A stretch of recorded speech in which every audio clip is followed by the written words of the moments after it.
जय हिंद दोस्तों। स्वागत है आपका हमारे यूट्यूब चैनल करंट अफेयर वाला में। आज है 24 अगस्त और आज हम 23 और 24 दो दिन का करंट डिस्कस करेंगे। क्योंकि कल मैंने क्लास नहीं ली थी तो आज जितने दोनों दिन के जितने भी इम्पोर्टेंट करंट अफेयर होंगे हम उसको डिस्कस करेंगे। तो चलिए शुरू करते हैं। हमारा पहला टॉपिक है अभी फार्मास्यूटिकल कंपनी में रिएक्टर में ब्लास्ट हुआ है। बहुत गंभीर घटना हुई है आंध्र प्रदेश के अनकापल्ली में, जिसमें लगभग 17 लोगों की मौत हो चुकी है और लगभग 40 के आसपास लोग वहां पे घायल हुए हैं। ऐसा अभी डाटा पता चला है। Reactor blast in Andhra Pradesh में हुआ है, फार्मास्यूटिकल कंपनी में हुआ है, उनके यहाँ फार्मास्यूटिकल कंपनी में ब्लास्ट हुआ है। यह आपदा कंपनी के रिएक्टर में विस्फोट के कारण हुई है। प्रारंभिक जांच से पता चला है कि रिएक्टर में विस्फोट सॉल्वेंट रिसाव के कारण हुआ है। जो विस्फोट हुआ है सॉल्वेंट रिसाव के कारण हुआ है। आपदा प्रबंधन प्राधिकरण वेबसाइट जो भारत सरकार के अंडर होती है, प्राधिकरण की वेबसाइट के अनुसार देश के क्षेत्र में लगभग ऐसे 1861 ऐसे रासायनिक जो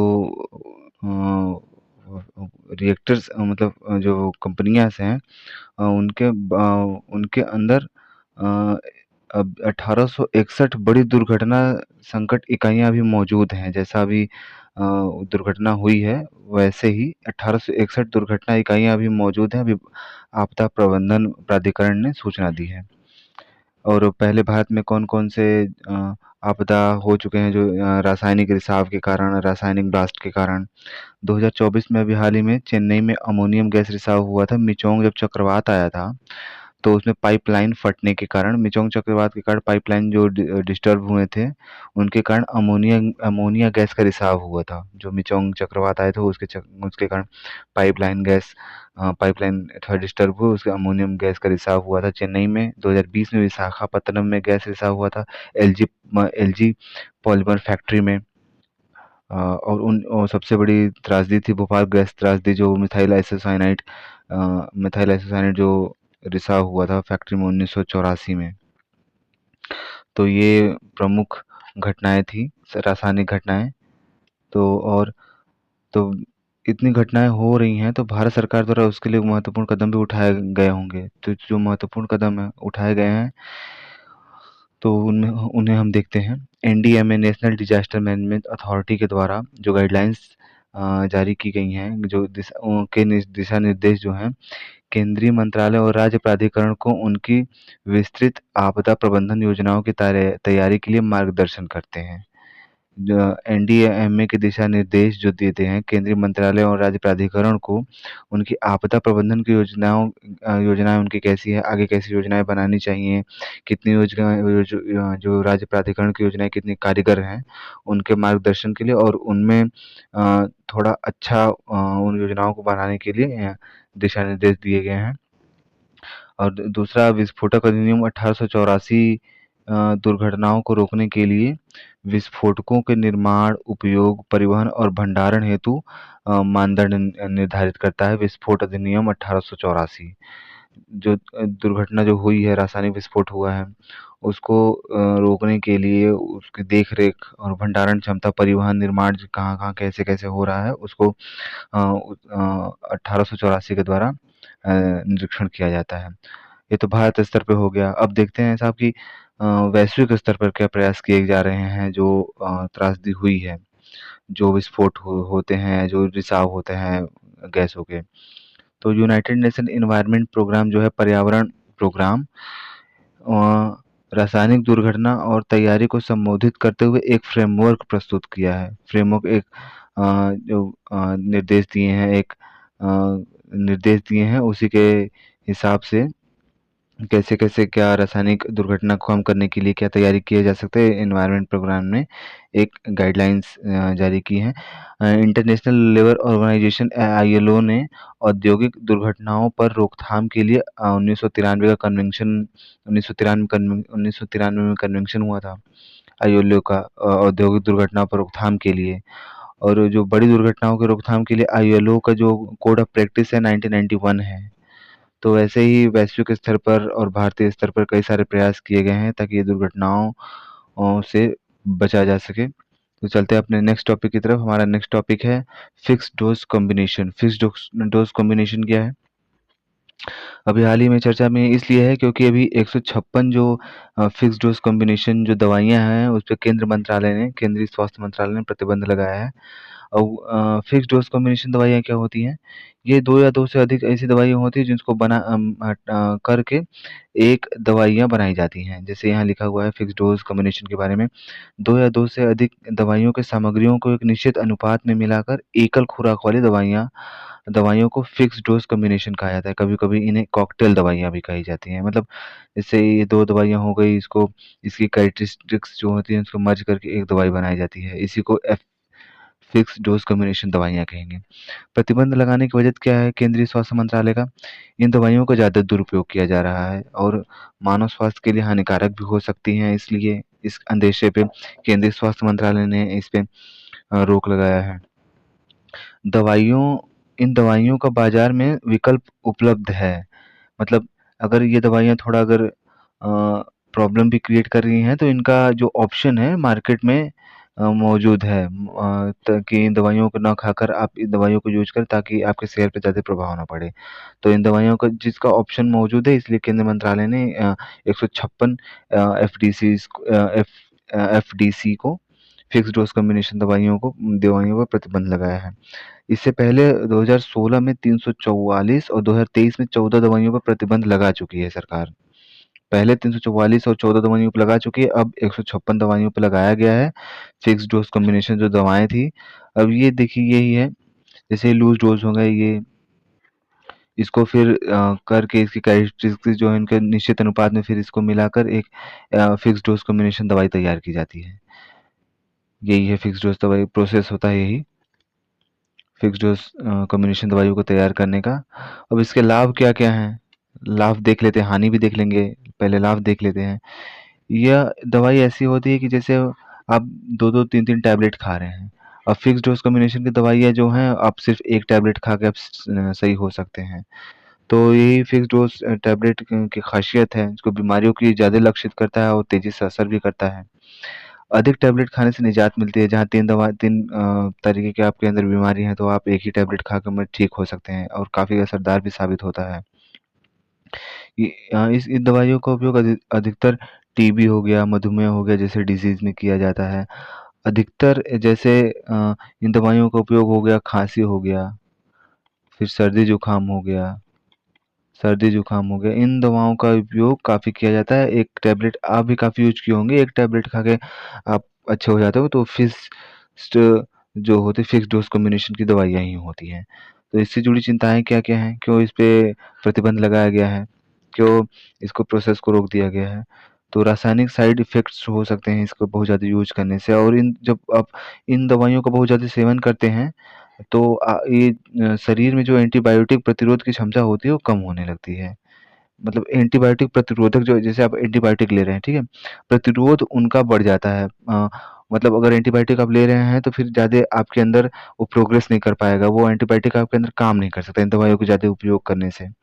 तो इनसे जुड़ी तो ये था हमारा टॉपिक फिक्स डोज़ कॉम्बिनेशन के बारे में, क्यों प्रतिबंध लगाया गया है, इनसे बड़ी चिंताएँ क्या हैं, लाभ क्या हैं? तो चलते हैं हम अपने नेक्स्ट टॉपिक की तरफ। हमारा नेक्स्ट टॉपिक है जल जीवन मिशन। जल जीवन मिशन क्यों साहब? इसलिए क्योंकि अभी इसके 5 साल पूरे हुए हैं। आपको पता होगा कि 2019 में बीजेपी गवर्नमेंट ने इसे लॉन्च किया था, जल जीवन मिशन के बारे में। इसका इसका जो पर्पस था बेसिकली ये क्यों लॉन्च किया गया था जल जीवन मिशन, इसकी शुरुआत 2019 में हुई थी। इसका उद्देश्य यह है कि सभी ग्रामीण परिवारों में 2024 तक घरेलू नल कनेक्शन प्रदान करना और साथ ही 55 लीटर प्रतिदिन प्रति व्यक्ति की के हिसाब से जल आपूर्ति करना। 2019 में लॉन्च किया गया था और 2024 तक लगभग कनेक्शन सभी जो घरेलू उपभोक्ता हैं या घरेलू जो ग्रामीण परिवार हैं उनको 55 लीटर प्रतिदिन के हिसाब से उनको जल सुनिश्चित कराना, स्वच्छ जल की आपूर्ति कराना, इस मिशन का मेन मतलब पर्पज़ है। तो अभी तक क्या प्रगति हुई है 5 साल पूरे होने प ब थोड़ा इसका जो आगे का रोड मैप है, जो डायग्राम है, क्या प्रगति हुई है उसके बारे में देखते हैं हम आगे के स्लाइड में। अभी तक नल कवरेज में 3.23 करोड़ से बढ़कर 15 करोड़ हो गई है नल कवरेज, मतलब 15 करोड़ कनेक्शन दिए जा चुके हैं। 8 राज्यों और 3 केंद्र शासित प्रदेशों में 100% ग्रामीण परिवारों को नल दिया कनेक्शन प्राप्त हो चुके हैं।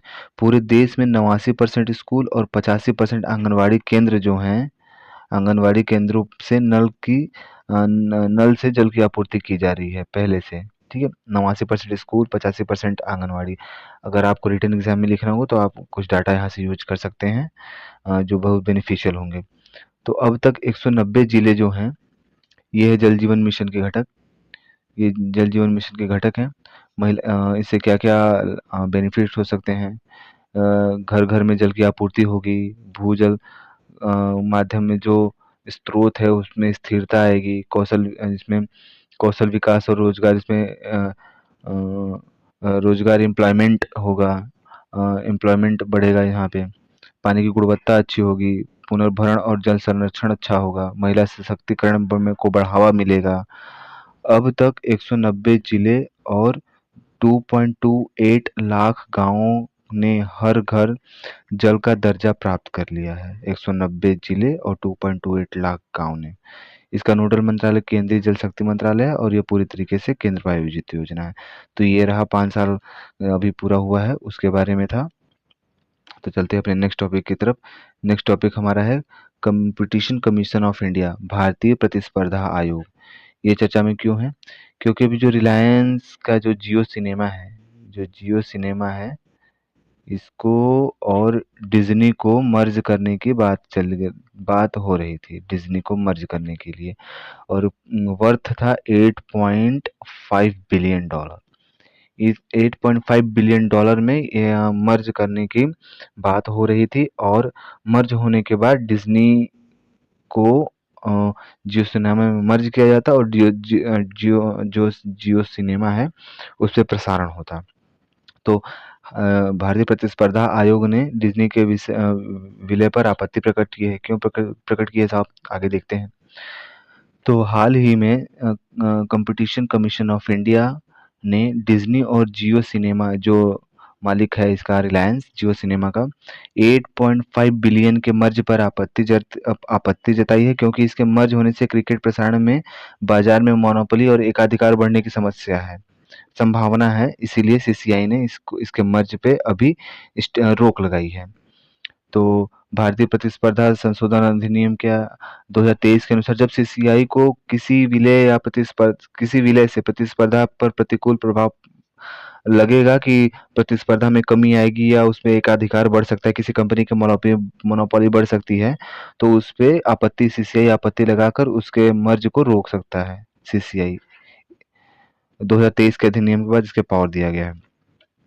जैसे प्रतिस्पर्धा बढ़ाने के लिए अभी सीसीआई द्वारा क्या कदम उठाया गया? अभी हाल ही में आपने सुना होगा, गूगल पर 1337 करोड़ रुपए का जुर्माना लगाया गया था सीसीआई के द्वारा। अभी बहुत बड़ा जुर्माना लगाया गया था। अभी अमेजोन और फ्लिपकार्ट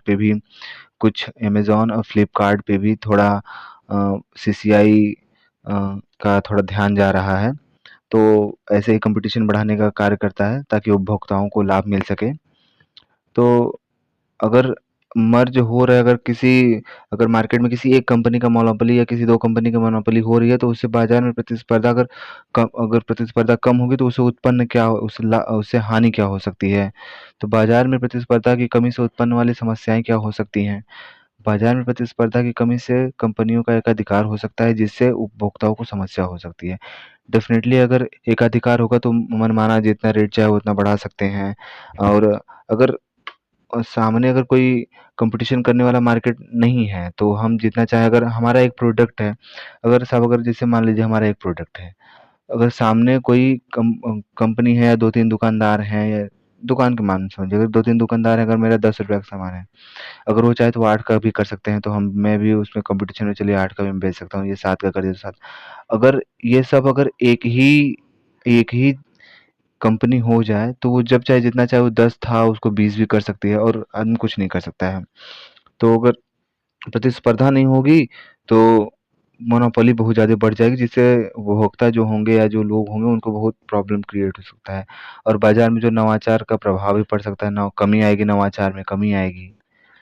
और एकाधिकार होने पर कंपनी अपने उत्पाद को उच्च कीमतें रख सकते हैं और मनमाना अधिकार उन्हें प्राप्त भी हो जाएगा, क्योंकि सामने कोई कंपनी नहीं है, उसके ऊपर कोई बाउंडेशन नहीं है। तो अब देखते हैं सीसीआई के बारे में, भारतीय प्रतिस्पर्धा आयोग सीसीआई के बारे में। ये 2009 में स्थापित किया गया, ये स्वायत्त वैधानिक संस्था है, ठीक है।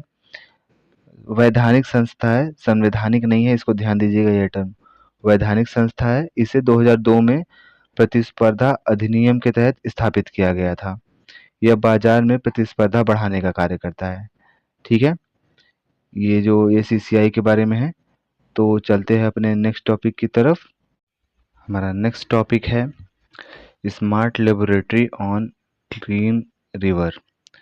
ये टॉपिक चर्चा में क्यों है? क्योंकि अभी स्वच्छ नदियों के लिए स्मार्ट प्रयोगशाला परियोजना SLCR, smart laboratory on clean river, अभी किया गया है परियोजना ये। हाँ, परियोजना ये भारत सरकार, जल संसाधन, नदी विकास और गंगा संरक्षण प्राधिकरण, भारतीय विकास प्रौद्योगिकी संस्थान IIT BHU तथा डेनमार्क सरकार के बीच छोटी नदियों के पुनरुद्धार एवं प्रबंधन में उत्कृष्टता लाने के लिए एक त्रिपक्षीय पहल है। किसके किसके बीच साहब?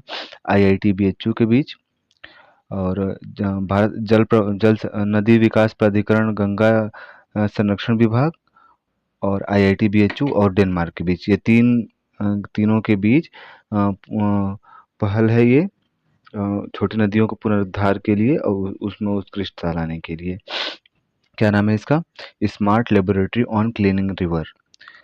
हाल ही में भारत और डेनमार्क के बीच ग्रीन स्ट्रेटजिक पार्टनरशिप के तहत बनारस में स्वच्छ नदियों के लिए स्मार्ट लेबोरेटरी परियोजना स्थापित की गई है। स्मार्ट लेबोरेटरी परियोजना के बारे में देख लेते हैं क्या है ये। इसका उद्देश्य क्या है? मुख्य रूप से वरुणा नदी जो है उनका पुनरुद्धार करना। वरुणा नदी जो गंगा की छोटी सहायक नदी है, इलाहाबाद के फूलपुर से निकलती है ये बनारस में गंगा में मिल जाती है। प्रयागराज के फूलपुर से निकलती है और गंगा में मिल जाती है। वरुणा नदी जो गंगा की छोटी सहायक नदी है। ये है smart laboratory clean clean river, जो डेनमार्क, IIT BHU और नदी विकास और गंगा संरक्षण विभाग के द्वारा तीनों त्रिपक्षीय पहल है ये है वरुणा नदी, जो वरुणा रिवर है उसका, वरुणा रिवर सिस्टम है ये पूरा, वरुणा रिवर सिस्टम है। ये देखिए यहाँ फूलपुर है इलाहाबाद का और ये पूरा बेसिन है, बाउंड्री है ये पूरा, वरुणा रिवर बेसिन है ये।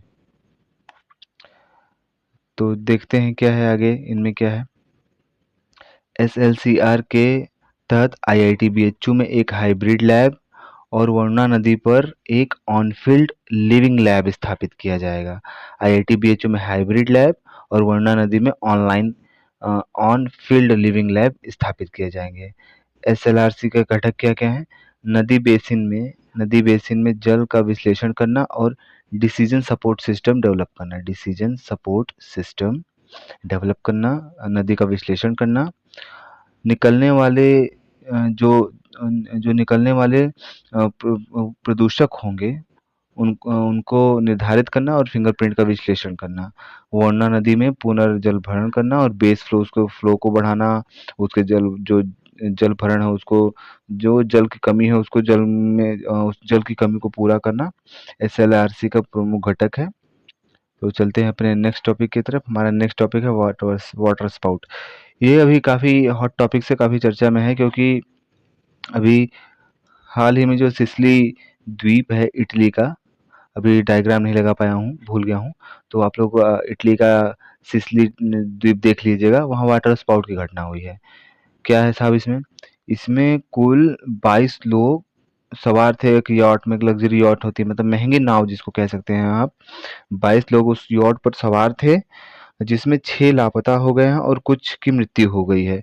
6 लापता हुए थे उनमें जो ब्रिटिश के बिल गेट्स कहे जाते हैं, ब्रिटिश के जो बिल गेट्स कहे जाते हैं, माइक लिंच, उनका भी नाम शामिल था, लेकिन अब न्यूज़ आई है कि उनका भी डेथ हो चुका है, जिसे यहाँ यात्रा कर रहे थे और कुछ की मृत्यु हो गई। इसमें ब्रिटिश के यॉट हादसे में मारे गए ब्रिटिश बिजनेसमैन माइक लिंच 59 साल के थे, जिन्हें लंबे समय तक ब्रिटेन का बिल गेट्स कहा जाता रहा। उन्होंने 1996 में एक software company autonomy autonomy corporation की स्थापना की थी। माइक लिंच जो थे, ये सॉफ्टवेयर कंपनी ऑटोनॉमी कॉरपोरेशन जो थे, उसके मालिक थे, इसके मालिक थे, और इनको ब्रिटिश का बिल गेट्स भी कहा जाता है। तो देख लेते हैं। और ये क्या करती थी इनकी कंपनी, सॉफ्टवेयर कंपनी, ये कंपनियों का डेटा एनालिसिस करती थी। वाटर स्पाउट के बारे में देख लेते हैं। वाटर स्पाउट क्या होता है? वाटर स्पाउट एक बादलों का प्रचुर वायु स्तंभ होता है जो किसी जल निकाय के ऊपर घूमता है। ये जल में बनेगा, या जिससे जमीन पे बना तो फिर ये जल की ओर चला जाएगा। ये मुख्यतः जल में ही बनता है। ये समुद्र या झील से भरा हुआ नहीं होता है। ये वायु जैसे स्तंभ हो गया वायु का पूरा एकदम। अगले स्लाइड में हम देख लेते हैं इसका डायग्राम क्या है, आपको अच्छे समझ में आ जाएगा। अ, जैसे ये है, ये जैसे सरफेस एरिया है, ये वाटर बॉडीज है, ये पूरा, ये ये देखिए, ये पूरा टॉर्नेडो टाइप का, जिससे राउंड हवा है पूरा चारों तरफ घूम रही है। ये देखिए लंबा स्तंभ टाइप का है। इनमें पूरे पानी नहीं भरे होते हैं, ये पानी नहीं भरे होते, इनमें हवा होता है बहुत ज्यादा। ये बनते कैसे हैं? बनते साहब ऐसे हैं कि जैसे बहुत ज्यादा हीट हो गया, ठीक है, हीट हो गया तो यहाँ जैसे वाष्पोत्सर्जन होता है। हीट हो गया तो धीरे धीरे हवाएं, जो यहाँ के वाटर ड्रॉपलेट्स जो ड्रॉप्स बनेंगे, वो पानी धीरे धीरे वाष्पोत्सर्जन होगा तो ये भाप के सहारे ऊपर जाने लगेंगे। तो ऊपर जाएंगे तो यहाँ जो ऊपर जाएंगे तो फिर यहाँ यही जो ऊपर जाएंगे तो यहाँ संघनन की प्रक्रिया होगी। संघनन क्या होता है? ये जो छोटे छोटे यहाँ पे जो ये जो गए हैं ऊपर भाप, ये ऊपर पानी की बूंदों के रूप में परिवर्तित हो जाते हैं, और फिर यही नीचे आते हैं। ये पानी नीचे आएंगे, भाई भारी हो जाएंगे, पानी है तो पानी नीचे आएंगे, ये भाप है ऊपर जाएंगे। तो यहाँ पे कम वायुदाब का क्षेत्र होता है, यहाँ उच्च वायुदाब का क्षेत्र होता है। जहाँ ताप होगा वहाँ कम वायुदाब, जहाँ ठंड होगा वहाँ उच्च वायुदाब। तो यहाँ ताप होती है तो धीरे धीरे वाष्पोत्सर्जन होता है, तो यहाँ पे धीरे धीरे धीरे वाटर जो वाष्पोत्सर्जन के जरिए ऊपर चले जाते हैं, और नीचे फिर जब नीचे आते हैं तो यहाँ वाटर ड्रॉपलेट्स नीचे आते हैं, वाटर नीचे आएंगे, और यहाँ से ऊपर से वाष्पोत्सर्जन होगा। तो ये जो वाष्पोत्सर्जन होता है, ये जो जाती हैं ऊपर, तो इनके बीच में जो घर्षण होता है, इनका ही मेन रीज़न होता है यहाँ बहुत ज़्यादा वाटर स्पाउट क्रिएट होने का। यहाँ ऊपर कई सारे रीज़न्स हो सकते हैं, एक रीज़न ये भी है। ये देखिए ये स्तंभ टाइप का है, यही है पूरा वाटर स्पाउट। तो हो सकता है आप अच्छे से समझ गए होंगे। तो चलते हैं पीछे। वाटर स्पाउट देखिए यहाँ लिखा, वाटर स्पाउट संघनन और वाष्पोत्सर्जन द्वारा घर्षण के द्वारा उत्पन्न होते हैं। इसके दो कारण हैं, दो प्रकार हैं मुख्यतः। टॉर्नेडिक वाटर स्पाउट, टॉर्नेडो तो आप समझते होंगे। टॉर्नेडो बहुत ज़्यादा विनाशकारी होता है, ये थोड़े कम विनाशकारी होते विनाशकारी मतलब टॉर्नेडो मुख्य रूप से 250 किलोमीटर के से 300 किलोमीटर के समथिंग होते हैं। इनकी स्पीड 100 किलोमीटर के आसपास होती है, लेकिन फिर भी ये बहुत ज़्यादा विनाशकारी होते हैं। ये मुख्यतः इनमें टॉर्नेडिक विनाशकारी होते हैं, क्योंकि ये ये पानी में काफ़ी बनते हैं। ये फेदर वेदर स्पाउट होते हैं वाटर स्पाउट, ये शायद ही कभी कभी खतरनाक रूप धारण करते हैं, क्योंकि इनकी स्पीड बहुत कम होती है, जैसे 100 किलोमीटर के टॉर्नेडो के 250 किलोमीटर के आसपास। ये टॉर्नेडिक वाटर स्पाउट जो है 100 किलोमीटर के आसपास हो गए। और ये वाटर स्पाउट का निर्माण अधिकतम उष्णकटिबंधीय और कभी कभी उपोष्ण कटिबंधीय क्षेत्र में होता है। और क्या होता है साहब उपोष्ण कटिबंधीय उष्ण कटिबंधीय क्षेत्र? ग्लोब हो गया, ये 23 डिग्री हो गया ऊपर कर्क, ये 23 डिग्री हो गया नीचे मकर। तो ये हो गया आपका इक्वेटर। तो ये जो एरिया है ना साहब, ये एरिया, ये है उष्णकटिबंधीय। इसके ऊपर ये उपोष्णकटिबंधीय क्षेत्र हो गई है। 23 के ऊपर, 23 के बीच जितने भी हैं ये उष्णकटिबंधीय क्षेत्र है। यहाँ पर वाटर स्पाउट बहुत ज्यादा बनते हैं, क्योंकि डेफिनेटली है कि वाष्पोत्सर्जन होना जरूरी है। सूर्य होगा, अब आपको क्षेत्र का पता है कि उष्ण जो सूर्य की ऊष्मा होती है, ये सूर्य की ऊष्मा है, ये उष्णकटिबंधीय क्षेत्रों में ज़्यादा जाती है। तो उष्णकटिबंधीय क्षेत्रों का मतलब होगा 23 डिग्री के अंदर कर्क और मकर के बीच में, और सबसे अधिक तो जो भूमध्य है उसके बीच में। तो मेन रीज़न ये भी होता है, महासागरों के गर्म होने से भी बहुत ज़्यादा वाटर स्पाउट्स की घटना होती है। तो ये रहा वाटर स्पाउट्स जो अभी हम लोग टॉपिक डिस्कस किया। तो चलते हैं हम अपने अगले टॉपिक की तरफ। हमारा अगला टॉपिक है इंटरनेशनल क्रिमिनल कोर्ट, आईसीसी। अब आप इसे आईसीसी इंटरनेशनल क्रिकेट काउंसिल मत समझ लीजिएगा, ये दूसरी चीज़ें हैं। इंटरनेशनल क्रिमिनल कोर्ट, अब आप इसको आईसीजे, इसको ये मत समझ लीजिएगा कि ये यूएन का पार्ट है। आई यूएन में आईसीजे है, इंटरनेशनल कोर्ट ऑफ जस्टिस। हाँ, इन दोनों का जो मुख्यालय वो हेग में ही है। लेकिन हाँ, बशर्ते आईसीसी का जो बना था वो 2002 में बना, और अंतर्राष्ट्रीय हाँ, आईसीसी 2002 में बना, और जो आईसीजे था जो यूएन के 6 भाग में से एक है, इसका निर्माण उनको बनाया गया चार्टर 1945 के द्वारा। 1946 में इसको इस्टेब्लिश किया गया था आईसीजे को। तो अब क्लैरिफाई हो गया होगा, आईसीजे आईसीसी दो अलग अलग सब हैं। तो यूक्रेन, अभी जो यूक्रेन और रूस का जो अभी चल रहा है हमला, तो अंतर्राष्ट्रीय आपराधिक न्यायालय में शामिल होने के पक्ष में अभी मतदान किया है यूक्रेन ने। और हालांकि यूक्रेन, रूस, चीन, भारत आईसीसी के सदस्य नहीं है, मतलब जो क्रिमिनल कोर्ट है इसके सदस्य नहीं है, लेकिन यूक्रेन अब इसमें शामिल होने के लिए अभी मतदान किया है। अब देख लेते हैं अंतर्राष्ट्रीय न्यायालय के बारे में। अंतर्राष्ट्रीय न्याय आपराधिक मिसप्रिंट हो गया है, यहाँ क्रिमिनल रहेगा। क्रिमिनल न्यायालय के बारे में, यह एक स्वतंत्र न्यायिक निकाय है। यह नरसंहार, मानवता के खिलाफ अपराध, युद्ध अपराध, आक्रामकता के अपराध और आरोपी व्यक्तियों पर अपने अधिकार क्षेत्र का उपयोग कर सकता है। यह अपने अधिकार क्षेत्र वही उपयोग करेगा जैसे 124 इसके जो पक्षकार देश है जो इसमें शामिल है उसके अंदर यही अपना डिसीजन देगा, डिसीजन मेक करेगा। ये हाँ, जैसे मैंने पहले बताया, ये यूनाइटेड नेशन का हिस्सा नहीं है, क्योंकि यूनाइटेड नेशन का हिस्सा है ICJ, international court of justice, जो 1946 में बना था 1945 के चार्टर के द्वारा। ये बात ध्यान दीजिएगा, बहुत लड़के फंस जाते हैं। हाँ, दोनों का मुख्यालय हेग में ही है। जैसे यहाँ लिखा है आईसीजे 1946 और आईसीसी 2002, दोनों अलग हैं। ठीक है, तो देख लेते हैं कंपेरिजन दोनों में, जैसे आप और क्लेरिफाई कर लें दोनों के जो डिफरेंस है। जैसे यहाँ लिखा ही हुआ है difference between ICJ and ICC, international court of justice, international criminal court. तो इसका जो इस्टेब्लिश्ड हुआ था चार्टर 1945 के द्वारा इसका इस्टेब्लिश्ड हुआ था। चार्टर अधिनियम 1945 में इसका हुआ था, और रोम संविधि के अनुसार इसका 2002 में इसका चार्टर द्वारा, इसका रोम संविधि के द्वारा। और गवर्न कौन कहता है? Govern by UN, United nation कौन कहता है? ये स्वतंत्र ऑर्गेनाइजेशन है, इंटरनेशनल ऑर्गेनाइजेशन है, स्वतंत्र। इसमें मेंबर यूएन के होते हैं, और ये रोम जो साइन किए गए हैं उनका मेंबर होगा। बस वही है, देख लीजिए, यही है डिफरेंस बिटवीन। ये क्रिमिनल कोर्ट नहीं है, ये क्रिमिनल कोर्ट है। और ये जो है, ये ऑर्गेनाइजेशन है, ये इंटर गवर्नमेंटल ऑर्गेनाइजेशन है।